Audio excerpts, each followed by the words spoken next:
Hello, my fellow fallible humans. This is the Red Roof Recovery Show, a program to soften the path of recovery from substance and behavioral addictions.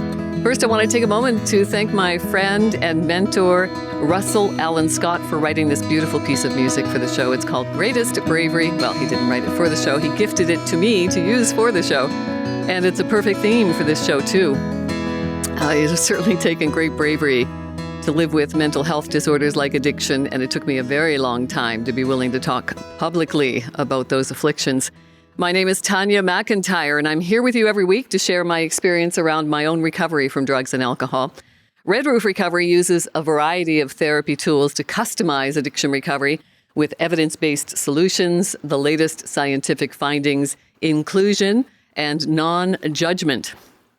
I created Red Roof Recovery to provide not only a unique program for residential recovery, but to also develop a relapse prevention program.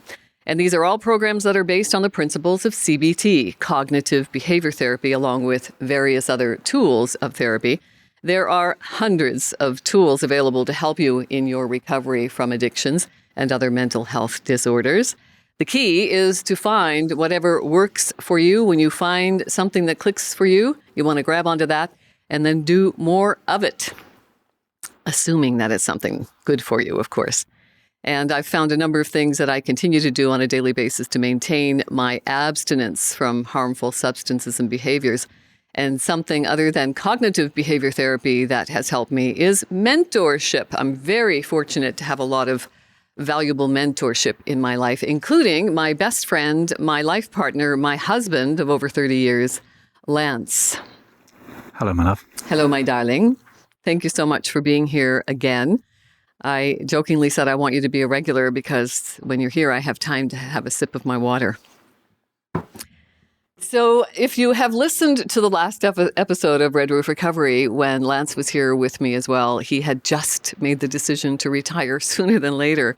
And he did that. He was working in Toronto, and I was living in Godridge, Canada's prettiest town. So when you would leave on Monday morning to go back to the big smoke, as we call Toronto here in Canada, you would leave at around 11 in the morning, and I really grew to hate Mondays, and it was a horrible way to live because you were living all week in a dark, dreary basement apartment, being alone all week, and then going to a job you hated as well.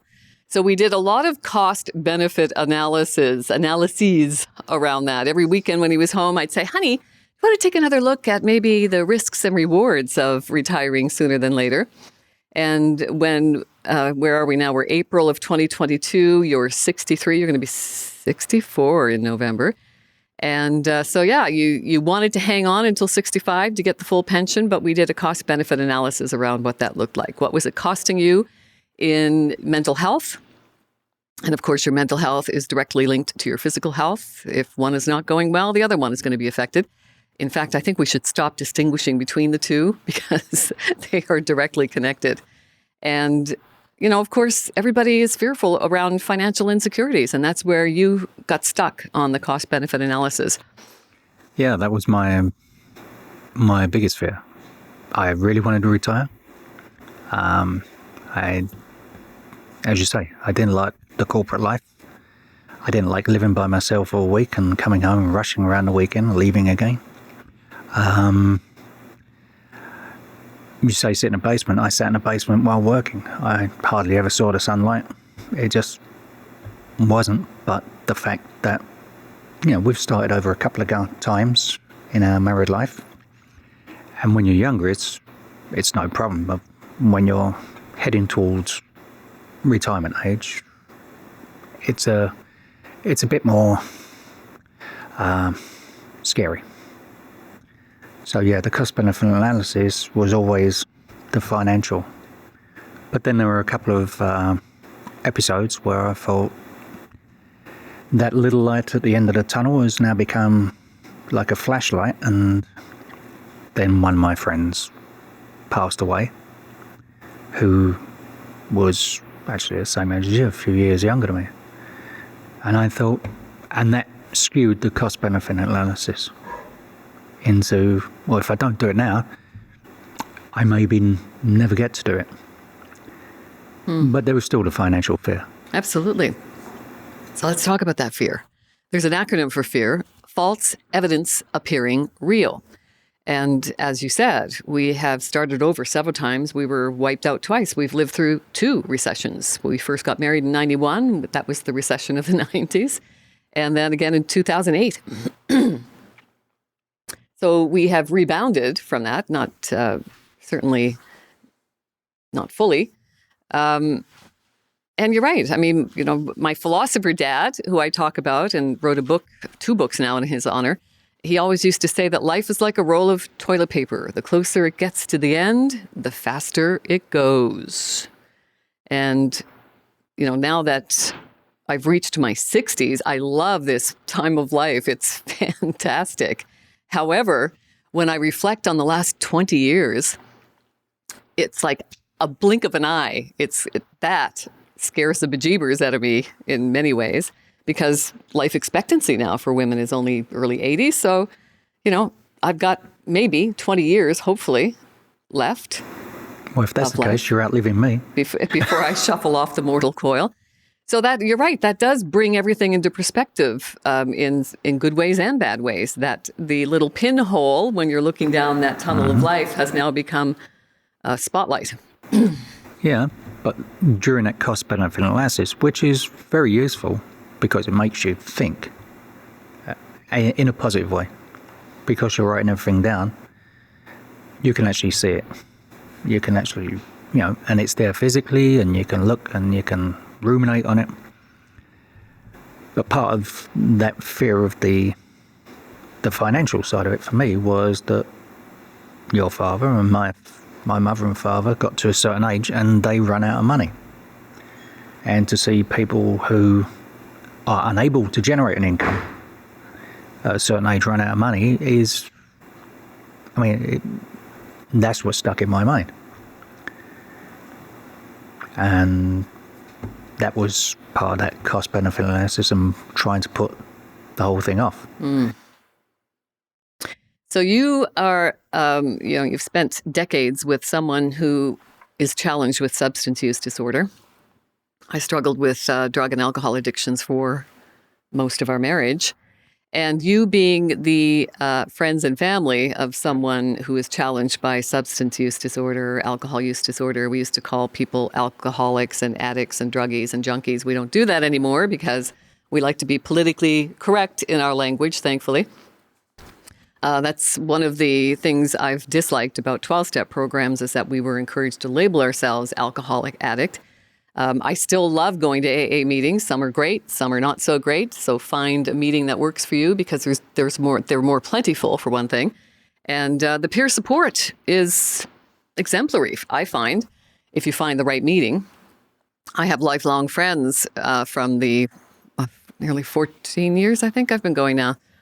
And when I got involved with SMART, Self-Management and Recovery Training out of Mentor, Ohio, I was looking to bring a more secular program to my community, because I was going to a lot of funerals. People who were relapsing in 12-step programs were not coming back. And I was a chronic relapser in the several years that I was spending in 12-step programs. And I knew it was just going to be a matter of time before I didn't come back. And you lived through that with me. Mm-hmm. I know a lot of my friends and peers have lost their family members because of their addictions. So what was that like for you, talking about financial insecurity? I tried to hide as much of the financial stuff that was going on to feed my addictions, but how did that affect you? I never really worried about it that much when I was working, because being self-employed for most of the time, I just work more hours if there was less money in the bank. So I never really worried about the money side of it. It wasn't until Spain when you basically stopped trying to hide it. Mm. So we should just fill people in. If you're just listening now, Lance and I had an opportunity to move to Spain in 2004 to work with your family, who was in the yacht refurbishing industry in Majorca, Spain. the second largest Balearic island. The largest. The largest. Oh, there you go. Geography is still challenging for me. So everyone thought, oh my gosh, you're going to live on the Mediterranean. How romantic. But you know what? You still take your problems with you. Geography doesn't solve problems. And when I arrived in Spain to find that my two favorite things, wine and brandy, were cheaper than water. Not a good place for me to be. But what was helpful around that is that it helped me spiral downward very, very quickly. Yeah. Yeah. And then you made the phone calls and went into rehab, and I thought, this is great, because even though you were hiding it quite well, I could see, even with the hiding, I could see a progressive spiral downwards. And I always remember when you went away for the month and I went to Seville to pick you up and you came out, I literally thought, I've got my wife back. And it was great. And then, as you put it, there was a series of relapses before you found smart. Right. So I'm not sure I would have had the wherewithal to stay with someone if the roles were reversed. Not sure I would have persevered. Well, you can't say that. I know. Because you don't know. But that's why I admire you so much, that you hung in there with me. I don't know if I could have done that. As you well know, I mean, if you love someone, you're always trying to help. And it wasn't till about 6 years ago, I think, where you were having your last relapse. And I tried and tried and tried. And I realized that there was nothing I could do. And I encouraged you to give up because I didn't know if I could do it anymore. It's very hard to see someone slowly killing themselves. So that's the one thing I took from that, is the learning experience is to anyone out there that is living with someone who's challenged, is that you got to look after yourself, because if you're not good, you can't, when the person who's going through what they're going through needs help, you have to be able to give it. And if you're embroiled in that whole mess, you're not able to.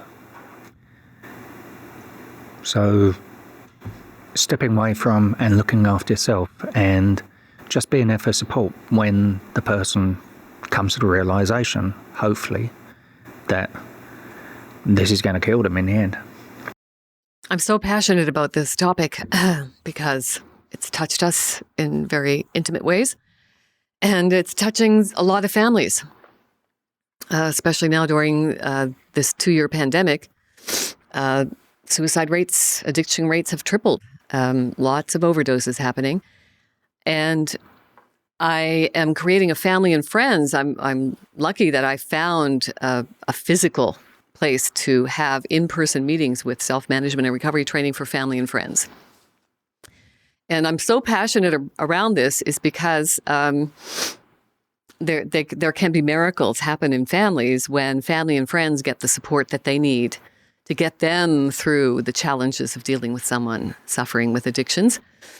And I've seen it firsthand from a family. So I know that it can bring miracles to families, for the family and friends to reach out and get the support, because, as you said, there was nothing you could do to help me.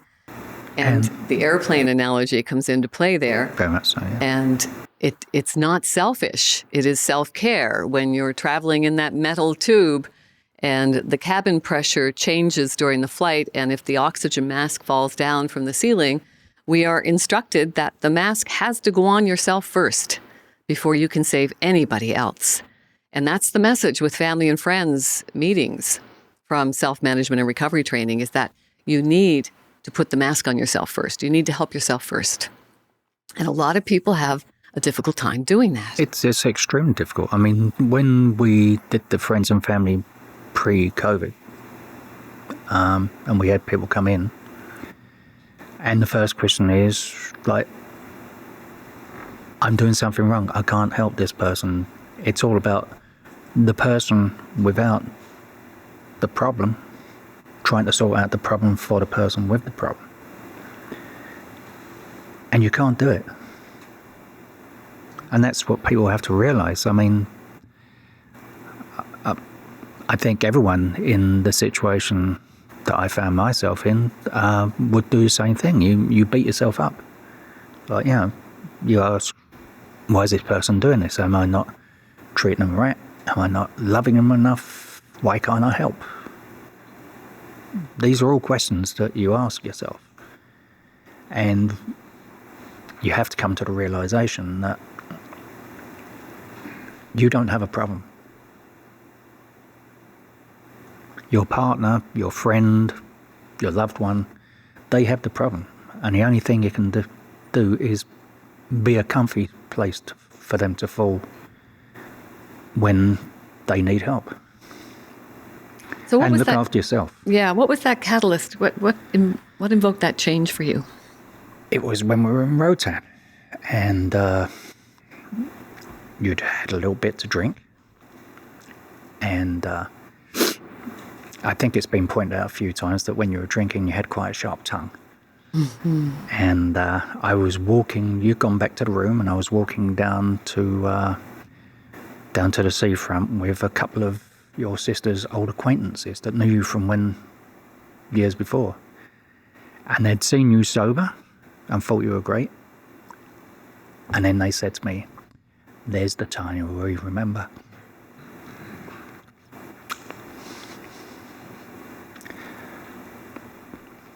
And I'd lived with that Tanya a few times. We often talk in recovery circles about the dopamine reward axis and how different drugs, substances kind of peak those levels of dopamine more than others. And things like pot and alcohol, that can get you up in the range of the high hundreds, whereas normally we range with between 40 and 100. I think it's deciliters, nanograms per deciliter or something. So that whole dopamine reward axis is, I think, paramount in recovery when realizing that how we change when we're spiking those dopamine. Like when you say that my whole demeanor changed, I didn't recognize it. I was feeding myself drugs and alcohol to self-medicate anxiety, depression, other deep emotions that I wasn't prepared to deal with, other than just trying to make them go away with drugs and alcohol, not deal with them. Not fully understanding how that dopamine reward axis and accepting, because I had been indoctrinated with 12-step programs in my recovery. So the self-flagellation, the shame-based recovery was really big. And the labeling, calling myself an alcoholic and addict made me feel even more shameful and guilty about what I had done to you, watching your pain throughout my addiction as well. So I think what started me on a sustainable recovery was learning about addiction, understanding addiction, why I was addicted. I was told most of my life that I would follow in the footsteps of my mother and father, who were what we called chronic alcoholics in the day, back in the 60s and 70s. And I believed that. We believed that we were genetically predisposed to addiction if we came from a family who were challenged by addictions. And Dr. Gabor Mate, the famous Canadian doctor, says that's not true. About 10% of your genetics may influence your predisposition to addictions, but it's all about circumstances and environment and socioeconomic conditions. There must be some learned and behavior. Trauma. There must be some learned behavior as well. If you come from a family where drinking to excess is the norm, England is a pub culture. Oh, yeah. So you get the families that spend all the time in the pub. As soon as they open, the mum and dad are down there, and when the kids are old enough, they're down there, and they spend all night, and they stagger out, and they go home. And then you get the other families that, dad drops in for a pint with a couple of buddies on the way home from work. Mum and dad might go out once a week. And the people whose mum and dad's life centred around the pub, and they were down there all the time, that's what the kids learn. So when they got old enough, down to the pub you went and stayed there all night. That was a learned behaviour. That was the norm. This is what you did. You got to, supposed to be 18, but most kids started being able to get in pubs 16, 17. There was very little, asking, especially if your mum and dad were in there. So there was early starts for a lot of people, and it became the norm. Not so much now. It's more like over here where people tend to drink at home because it's so expensive. But then it just gets hidden. Right. The norm becomes sitting, they don't have basements over there, but sitting in the living room watching TV, like sucking back beers all the time, or whatever your preference is. And that becomes the norm because that's what mum and dad do every night, and that's what the kids learn. And You grew up in that environment. my parents didn't do it. My mum didn't drink. I think she said she tried it once and didn't like it, and that was it. She never drank. And my dad, he used to go down a pub, and he'd have a few, maybe 4 or 5 times a week. And there was a period when he was in his late 40s, early 50s, where my mother had to say to him, you better stop doing this, because he was spending more and more time. But when we were growing up, it wasn't, Mum was always at home, and Dad came home at a very reasonable time in the evening after 1 or 2 beers. So we weren't indoctrinated into that whole, life is the pub culture. But yet you have 2 brothers who are challenged with substance use disorders, and one brother is more, I think, circumstantial. And he's, yeah. Well, the next brother to me, he's been challenged since he was very young. He got on with a bad crowd. He never got on with my parents for whatever reason. I never sorted that one out. And a suspected trauma with abuse. There is suspected abuse trauma. And that's what Dr. Gabor Mate says, that in the 12 years that he was working in Vancouver's East Side, which is reputed to be the most chronically addicted population in North America, and he worked with that population for 12 years and said the commonality is trauma with addictions. Yeah, and you could say with my other brother as well. I mean, he was a millionaire when we arrived in 2007. And by the time we left at 2011, he'd lost everything. And thankfully has found a job, that utilises his skills. But as you all know, he was an Amazon driver.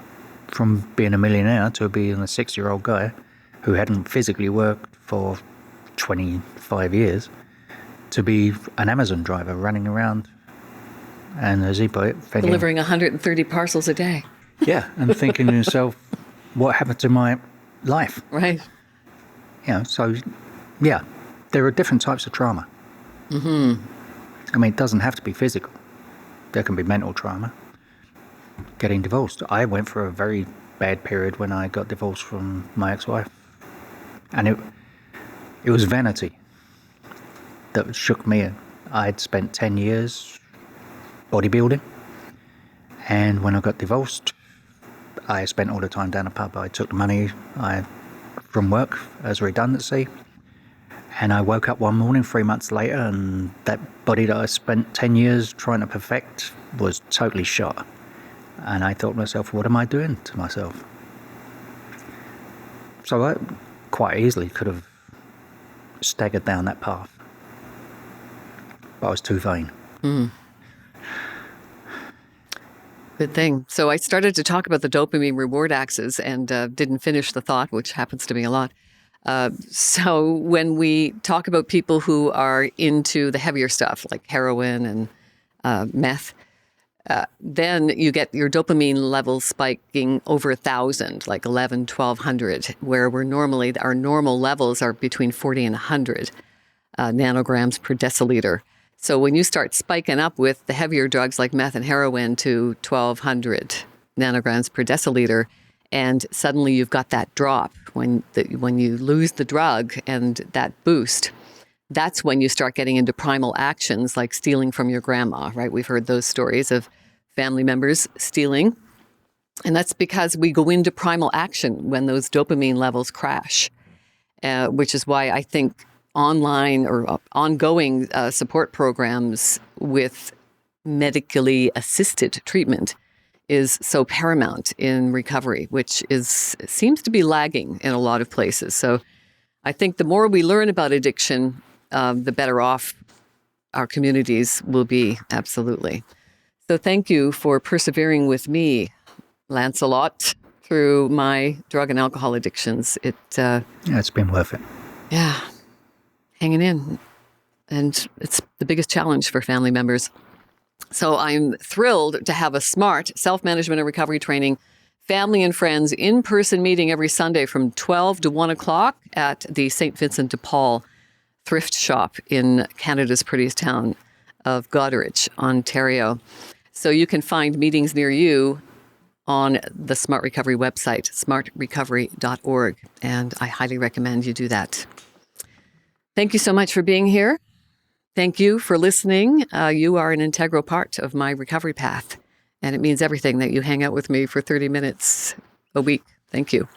If you think that you or someone you know might be a good candidate for my unique residential recovery program, please reach out to me at redroofrecovery@gmail.com. If you'd like to be a guest on the show, I'd love to hear from you as well. I've written a couple of books, both available on Amazon.ca and also at Fincher's in the Square in Goderich, Ontario. Mindful wisdom from my philosopher dad, sage advice from a single father, in honor of my father who brought me up as a single dad in the 60s and 70s while struggling with his own addictions. He was a fabulous man and deserves a legacy of greatness. My second book is called Daily Wisdom from My Philosopher Dad. I wrote this one when we were first in the pandemic to maintain my own sanity. And this is more of a daily journal. I've set this up with inspirational messages every day that came from my philosopher dad, along with a lot of other wisdom, my own life experiences as well, and some timeless wisdom that has been passed to me from countless mentors in my life. So my hope is that you not only buy my books, but you also take a few minutes on this daily wisdom from my philosopher dad book, some inspiration to guide your days. Because when you take some time to reflect on these inspirational messages and then write your thoughts and intentions for the day, there is something magical that happens. I mean, the power of words is very powerful. The power of the written word is miraculous and can be life transformational. At least it has been for me.